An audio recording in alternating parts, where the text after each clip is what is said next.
जाना नहीं चाहिए। आप उनकी जैसी बन करके शाजिया कुछ नहीं पाएगी। अरे तो रह चुकी है तो मेरे ऊपर एहसान है, कोई देश के ऊपर एहसान है, कोई तनख्वाह ली आपने पत्रकार नहीं तो कौन सी बहुत बड़ी बात, आपने कौन से देश में वो कर दिया, आपने आजादी क्रांति कर दिया।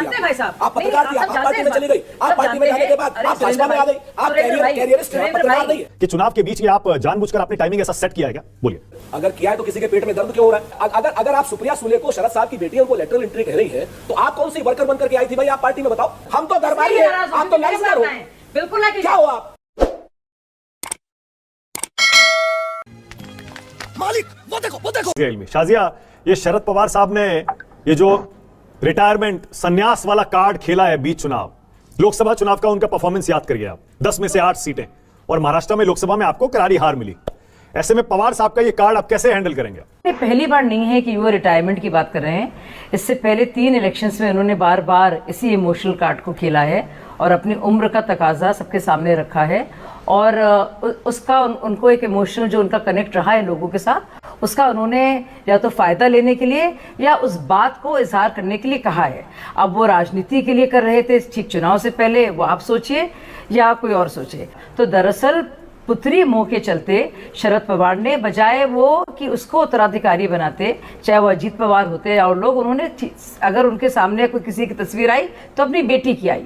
तो वो बात भी कहना जरूरी है। उनको बस सिर्फ और सिर्फ पिता की वजह से वो पूरा राज और ठाट बाट मिल गया और जो था। तो मुझे लगता है पूरी पार्टी ठीक उसी तरह से जैसे यूपी के मुलायम सिंह यादव हैं वैसे ही बनती जा रही है। और अगर नई पीढ़ी को आप आगे बढ़ाना चाह रहे थे तो नई पीढ़ी में बहुत से लोग थे, तो आप पहले तो अपनी बेटी के लिए, फिर आप अपने भतीजे के लिए, तो वो वही खेल चल रहा है। और इस बात से तो इनकार किया नहीं जा सकता कि वाकई में वो इतने सीनियर, इतने पैसे वाले, और जो उनके लिंक्स दाऊद इब्राहिम के साथ हैं उसके बारे में तो सब जानते हैं। राम जेठमलानी जी ने जो कहा था कि एक पूरा ऑफर था जिससे तो आप सिद्ध करिए ना, उसको जब जानते हैं तो सिद्ध करिए। और पांचवी चीज, अरे बोलने तो दीजिए। अरे नहीं, ये कौन बोल रहा है? ये कोई इंसान बोल रहा है बीच में भी, कोई एक। अगर आप गलत बात करेंगे तो कैसे सहन करेंगे? आप किस तरह की बात कर रहे हैं? क्लाइड नवाब मलिक तो भाई उस तरफ है, आप उनका बचाव क्यों कर रहे हैं? नहीं वही तो मैं कह रही हूँ कि आपने नवाब मलिक का क्योंकि जिक्र किया तो मैं शरद पवार, अरे मैं बात तो कर लूं। अरे मैं ऐसे कैसे बात हो सकती है? छोड़िए। नहीं शरद पवार साहब की बात कर रहे हो वो। अगर आप एक सेकंड रुकिए। शाजिया, आपने क्या शरद पवार के लिंक बताए दाऊद इब्राहिम से या नवाब मलिक के बताए? बिल्कुल और सब जानते भी हैं। 88 से 91 के बीच में कहा भी जाता है कि उनकी मुलाकात हुई। जब ब्लास्ट हुआ था उन्होंने 13 ब्लास्ट में से 12 मैं बहुत अलर्ट हूं मानक जी। आप क्या बात कर रहे हैं? मैं बहुत अलर्ट हूं, जानते हैं। मैं बरोबर अच्छी तरह सुनता हूं। ये गलत इल्जाम है। नहीं मुझे बोलने दीजिए। सिद्ध करिए। आप गलत इल्जाम क्यों लगा रहे हैं? नहीं गलत दिशा में नहीं सच बोल रही हूं। सुन लीजिए उसके बाद जवाब दीजिए। नहीं प्लीज, मैं कह रही हूँ। एक सेकंड आप शांत होंगे तो मैं बोलूँ। Clyde, Shazia please 1 second. Clyde आप शांत हो जाइए, मैं बोलूं, मुझे बोलने देंगे? नहीं ये मैं बोलूंगी, मैं फिर से बोलूंगी। शरद पवार जी जब सीएम थे सब जानते हैं कि दाऊद इब्राहिम से उनके रिश्ते थे सारे। अरे प्रूफ करने की बात नहीं भाई साहब, आप देख लिए 2015। बिल्कुल नहीं। Okay Shazia 1 second, 1 second. Clyde 1 second रुकिएगा, 1 सेकंड। नहीं, दोनों की आवाज करूंगा। जो बाकी चीजें बोलती है ठीक बात है, लेकिन ये लिंक की बात करेंगे मैं एक्सेप्ट नहीं करूंगा। अरे एक्सेप्ट मत करिए ना, जवाब दे दीजिएगा। तो बोलने तो दीजिए, क्या कह रहे हैं? अब बोलने की शक्ति भी आप छीनेंगे, बोलने का अधिकार भी छीनेंगे। लेकिन ये बात गलत है। नहीं कमाल कर रहे हैं। हमारी शक्ति क्यों छीन रहे हैं? अरे आप यहाँ छीन लेंगे, वो दूसरे सोशल मीडिया प्लेटफॉर्म पर लिख देगा कोई, तब क्या करिएगा बताइए? ये मत करिए ना, 1 सेकंड बोलने दीजिए। करने दीजिए तो हम वहां पर भी करेंगे। मैं कह रहा हूं आपको कानूनी कार्रवाई करनी है, आप करिएगा। आपको कोई नहीं रोक सकता, वो आपका अधिकार है। आपको जवाब देना डिबेट में, आप दीजिए, आपका अधिकार है। लेकिन बोलने तो दीजिए। आवाज ना दबाए, मेरी आवाज ना दबाए। नहीं आप बोलने दीजिए। आपको उन्होंने सुना, मैं दूसरी बात आपको सुना है नहीं सुना? लेकिन आपको सुना है पहले ये गलत बात करेंगे तो मैं जरूर बोलूंगा। चैलेंज है, आप ये सिद्ध करिए। ठीक है, ओके, अच्छा और राइट, ओके, आपने चैलेंज दिया ना, राइट, आपने चैलेंज दिया ना, ओके। अब शाजिया चैलेंज स्वीकार करिए, बोलिए। शाजिया चैलेंज दिया, आपको सिद्ध करके दिखाइए। जी तो चाहे वो देखिए, आप अखबार पर देखिए, जो जानता है, आप पता नहीं क्लाइंट कहाँ रहते हैं, शायद उनका महाराष्ट्र से बहुत कम ताल्लुक है और मुंबई का, लेकिन जो भी महाराष्ट्र में रहता है, जिसने कवर भी किया है, और मैं मेरी शाजिया जी, मेरी बहन, मैं बंबई में जन्मा हूँ। फिर बोल रहे हैं सुनिए, आप है ना, आप पर्सनल अटैक न करिए। मैं जानती हूँ, मैं sarcastically कह रही थी। मैं बंबई में कैसे करे, यहाँ का रहने वाला, महाराष्ट्र का आपको कुछ भी पता नहीं है, जीरो नॉलेज आपको। मैं आपकी मुझे इंटरेस्ट नहीं है। आप भैया कहाँ पैदा हुए, हम कहाँ पैदा हुए, फर्क ही नहीं पड़ता भाई साहब। अटैक मत करिए, आपको जीरो नॉलेज है। दे दे आपको, हमको भी फर्क नहीं पड़ता, आप झूठे इल्जाम लगाएंगे, लेकिन चैलेंज देता हूं मैं, आपको प्रूव करिए और पर्सनल अटैक न करें। मैं महाराष्ट्र में जन्मा नहीं जन्मा। ओके, अब बोलने दीजिए, पर्सनल अटैक न करिए। Okay, no personal attack, no personal comment. Shazia बोलिए, शाजिया 30 सेकंड्स, आगे 3 लोग मेहमान और बाकी हैं, अभी उनके पास नहीं जाना। शाजिया बोलिए। मैं क्यों चुप बैठूं? कैसे बोलूं मैं? नहीं ना ही मेरे पर, मैं बैठी रहती हूँ, मैं नहीं बोलूंगी, आप बोलते रहिए। आप डर रहे माना, ये इंसान चिल्ला रहा है मेरे पर, मुझे बोलने नहीं दे रहा है, तभी प्रेजेंट करने नहीं दे रहा है, और आप कह रहे हैं क्या पर्सनल अटैक है? बोलने दीजिए, पर्सनल अटैक क्या हो गया? बोलिए। सब जानते हैं कि शरद पवार जो कि महाराष्ट्र के सीएम रहे हैं, उनके बहुत क्लोज दाऊद इब्राहिम के साथ। अरे भाई, मैं आपकी पैदाइश नहीं मैटर करती है, आप क्या कुछ और कह रही थी? बोलिए। मेरा ब्लास्ट गलत है। देखिए शाजिया इल्जाम लगा भाई साहब, क्योंकि आपको सब आप चीखिए और चीखिए और चीखिए और चीखिए और चीखिए, जलाइए आप, जलाइए आप, कंटिन्यू और बोलिए क्लाइंट। बार बार मुझे कह रहे हैं, हमारे चैनल को कह रहे हैं, फिर से कह देता हूं, आपकी भी तसल्ली हो जाएगी। इस तरह के आरोपों से हमारा कोई लेना देना नहीं है। हाँ, इस तरह के आरोपों से हम खुद को अलग करते हैं। अब बोलिए, आपका जवाब। वेरी गुड, ठीक है, वेरी गुड। शाजिया इल्मी को झूठ बोलने की आदत हो गई है, उसकी पार्टी को झूठ बोलने की आदत होगी, और मैं चैलेंज देता हूं। देखिए, आप अभी बोलिए, मेरे बोलने का वक्त है, वो बीच में बोल रहे हैं। जानते हैं इस बात को। तो आप लगातार बोले, आप लगातार बोले, लोग ये भी कहते हैं कि दाऊद इब्राहिम को भागने में आपको सारे पत्रकारों को झूठ बोलते हैं, आपको सारे पत्रकारों को गिरफ्तार करना पड़ेगा। ओके, सुरेंद्र राजपूत को लाइए, सुरेंद्र राजपूत को लाइए, सुरेंद्र राजपूत को लाइए। All right, okay, Surendra Rajput को लाइए। सुरेंद्र राजपूत सुरेंद्र भाई भी माथा पीट रहे थे ये सुनकर, जो ये खींचतान चल रही थी। सुरेंद्र भाई, चलिए इसको छोड़ते हैं अभी, शाजिया के आरोपों को। आप जरा यहां आइए, ये इमोशनल कार्ड है क्या बीच चुनाव? और क्या इसको इस तरह से हम देखें कि बाजी बहुत करीबी है, इसीलिए शरद पवार ने इमोशनल कार्ड खेल के और सब कुछ दांव पर लगा दिया है कि कैसे भी जीतना है इस बार? 2-3 चीजें मैं आपसे कहना चाहता हूं मानस। पहले नंबर पर एक शेर है, कहते हैं अब हमारे बीच दरवाजा नहीं दीवार है, और कोई दीवार दस्तक से कभी खुलती नहीं। शरद पवार साहब और क्या नाम अजीत दादा के बीच में अब दीवार है, क्या नाम दरवाजा नहीं। तो अब शरद पवार हो, क्या नाम अजीत दादा हो, भाजपा हो, देवेंद्र फडणवीस हो, या भारतीय जनता पार्टी का सपोर्टिंग मीडिया हो, मैं आपको नहीं कह रहा हूं, ये कुछ भी कर ले, कंफ्यूजन नहीं होने वाला। जनता जो है शरद पवार साहब के साथ है। हमारा मराठा सरदार है, वो असरदार है, भगवान उसको लंबी उम्र दे। और उन्होंने बहुत स्पष्ट कहा है कि नरेंद्र मोदी जी को हटाए बगैर मैं मरूंगा नहीं।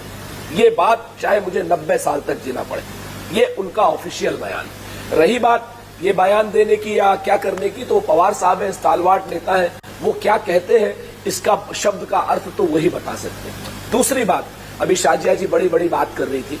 शाजिया जी राम जेठमलानी और कहते हैं लाल कृष्ण अडवाणी, इनसे दाऊद इब्राहिम लंदन में मिले थे, आप बता दीजिए हमको। और अभी जो आप जिसको सपोर्ट कर रहे हैं दादा पवार की, बिल्कुल झूठ बोला। वहां से राम जेठमलानी जी मिले थे, और लेकिन नहीं परीक्षा शरद पवार मिले थे कि नहीं? मानक भाई, okay, one by one. Shazia ने प्लीज बोलने दीजिए, पहले फिर जवाब देने का मौका दूंगा। देखिए नहीं मौका दूंगा आपको। देखिए, हम सब लोगों ने कवर किया है, हम लोग न्यूज में रहे हैं। शाजिया, मैं कह रहा हूं मौका दूंगा जवाब देने का, जो आप क्लाइंट से चाह रही थी, प्लीज आपको भी करना चाहिए। प्लीज उनको बोलने दीजिए ना, उसके बाद आप जवाब दीजिए वन बाय वन। आप क्या बोलने दिया ये बताइए। शाजिया, मैं आपको मौका दूंगा one by one. Surendra Rajput की बारी है, उनको बोलने दीजिए, आप जवाब दीजिएगा उसके बाद वन बाय वन, एक एक करके। शाजिया प्लीज, आप ऐसे कैसे डिबेट होगा? ऐसे क्या बोलेंगे? कैसे डिबेट होगा? अडानी से मिले वो, गौतम अडानी से। शाजिया, अपनी जब आपकी टर्न होगी तब बोलिएगा ना, ये बातें एक एक करके बोलते हैं ना। सुरेंद्र राजपूत बोलिए। एक्चुअल में क्या है कि आज की डेट में जो ओछी टिप्पणियां होती हैं भारतीय जनता पार्टी में, वो लग शाजिया अच्छी प्रवक्ता है, लेकिन इनको भी अपनी मुकाबला जो है किसी भाटिया से, किसी पात्रा से और किसी नए नए हमारे कांग्रेस के प्रवक्ताओं से करना पड़ता है। तो बेचारी करे तो क्या करे, चिल्लाना पड़ता है। भली महिला है, लेकिन इनको चिल्लाना नहीं चाहिए। आप उनकी जैसी बन करके शाजिया कुछ नहीं पाएगी। अरे तो रह चुकी है तो मेरे ऊपर एहसान है कोई, देश के ऊपर एहसान है कोई। तनख्वाह ली आपने, पत्रकार रही, तो कौन सी बहुत बड़ी बात, आपने कौन से देश में वो कर दिया, आपने आजादी क्रांति कर दिया। भाई साहब, आप पत्रकार थी, आप पार्टी में चली गई, आप पार्टी में जाने के बाद आप भाजपा में आ गई, आप कैरियरिस्ट है, आप पत्रकार नहीं है। हाँ भाई, कैसी लगी आगे स्वाद? आप मूल रूप से एक बिजनेस वुमन है, और जहाँ जहाँ आपको बिजनेस चाहिए होता है वहाँ माने भाई। एक मिनट, सबकी आवाज बंद करिए, एक मिनट आवाज बंद करिए, एक मिनट आवाज बंद करिए, एक मिनट सबकी आवाज बंद करिए, सबकी आवाज बंद करिए। सुरेंद्र राजपूत, आपकी तबीयत ठीक नहीं है, आपका गला बैठा हुआ है। मैं भी कह रहा हूं ये निजी टिप्पणियों में मत फंसिए, मुद्दे पर आइए। और मैं चाहता हूं कि आप दो बातें जरा तेलंगाना की जाति गणना पर भी बोलिए, क्योंकि आज मेरा दूसरा सवाल वही है कि चुनाव के बीच ये आप जानबूझकर आपने टाइमिंग ऐसा सेट किया है क्या? बोलिए। अगर किया है तो किसी के पेट में दर्द क्यों हो रहा है? जब हम नहीं कर रहे थे तब आप चिल्ला रहे थे, तब भाजपा वाले चिल्ला रहे थे नहीं की नहीं की नहीं की। अब हमने कर दी, अब भाजपा वाले और आप लोग चिल्ला रहे कर दी कर दी कर दी। भाई आप हमको ये बताओ आप चाहते क्या हो? भाई हम कहते अगर किसी घोड़े पे बैठ रहे बाप बेटा तो आपको दिक्कत, घोड़े से उतर रहे बाप बेटा तो आपको दिक्कत, और अगर दोनों क्या नाम जो है एक बैठ रहा है तो कह रहा बाप कैसा आदमी है, अपने बाप को नहीं बैठा रखा, वो पुरानी कहावत थी ना। और अगर बेटा बैठ रहा है तो कैसा बाप है, और बाप बैठ रहा है तो कैसा बेटा। अरे भाई आप हमें कुछ तो माफ करो। आप अगर हमने जाति जनगणना की है तो इसका स्वागत करना चाहिए, हमने अपनी जबान को पूरा किया। अगर हम अपनी जबान को पूरा कर रहे हैं तो हम लोगों को एप्रिसिएशन देना चाहिए आपको, और एप्रिसिएशन देने की जगह आप उसमें साजिशें ढूंढ रहे हैं। तो साजिशें तो उचित नहीं, साजिश नहीं है। नहीं, एक सेकंड, आप मेरे सवाल को राजनीतिक तौर पर लीजिए। चुनाव चल रहा है भाई, और ये मेरा हक है पूछने का कि क्या जातिगत जनगणना की टाइमिंग चुनाव को देखकर रखी गई है? साजिश नहीं है कोई, ये आपका हक बनता है भाई, जब मर्जी कराइए। मैं आपसे कह रहा हूं भाई साहब कि अगर हम बहुत साफ है, अगर हम करा रहे हैं तो आपको स्वागत करना चाहिए, भले ही चुनाव के बीच में करा रहे हैं। आपको स्वागत करने में दिक्कत क्या है? मैं ये कहता हूं भाजपा वाले सवाल करे समझ में आती है। हमने आपने कहा पूछा था ना कि कब करा रहे जाति जनगणना, लीजिए करा रहे हैं। आप अगर महाराष्ट्र के चुनाव और झारखंड के चुनाव आ गए हैं तो चुनाव तो आते रहेंगे जाते रहेंगे जब तक वन नेशन वन इलेक्शन नहीं होगा, और वो कभी होगा नहीं। अच्छा, हर 6 महीने में चुनाव है।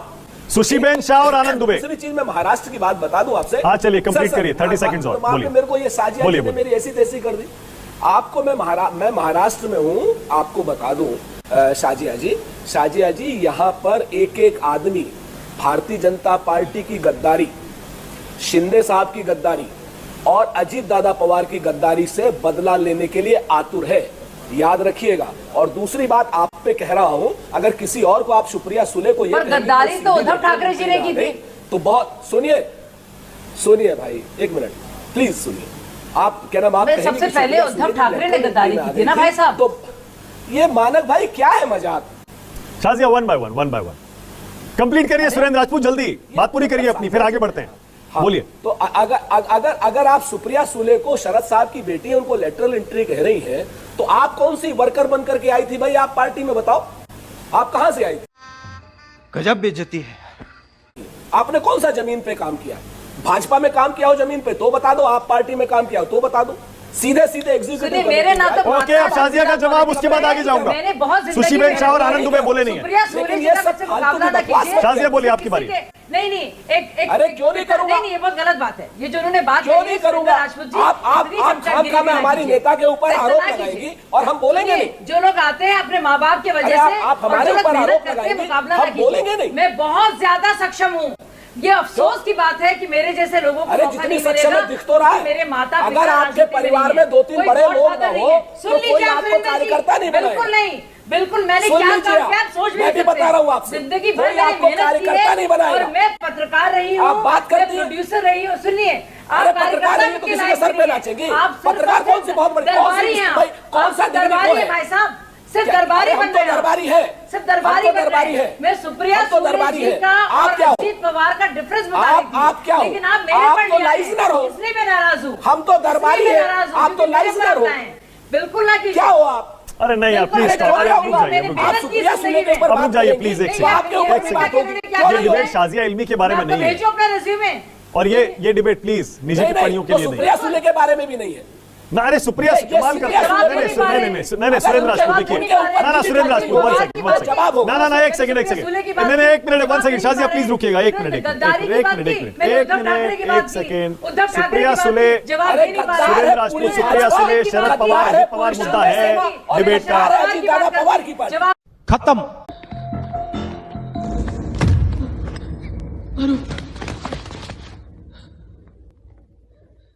क्या हुआ?